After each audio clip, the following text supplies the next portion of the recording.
Today I'm going to show you how to make a low meat chili con carne. I will preface this by saying this is my recipe and I'm English.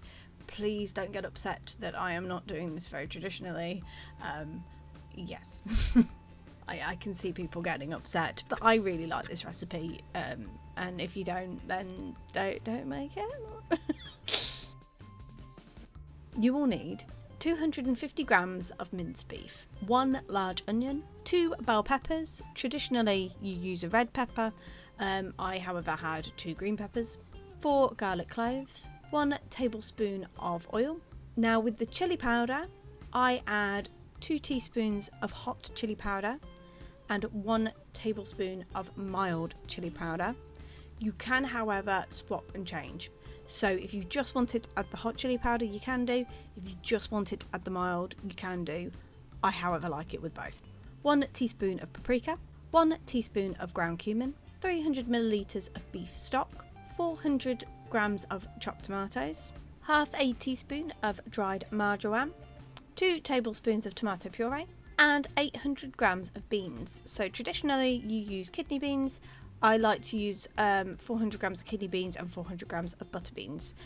But again, if you wanted to do this slightly more traditionally, just add the kidney beans. To start with, you want to prep your vegetables. So you want to dice an onion, dice the bell peppers, and dice the garlic cloves. Then in a saucepan over a low heat, add your oil, your onion and your garlic, and cook for 5 minutes until soft.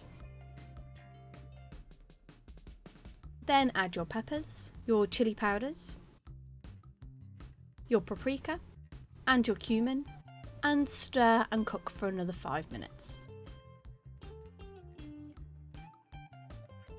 Then add your mince and brown it off, which should take another 5 minutes. Then add your stock, your tinned tomatoes, your marjoram and your tomato puree. And again, give it a really good mix. Turn the heat down to a simmer and simmer it for 20 minutes.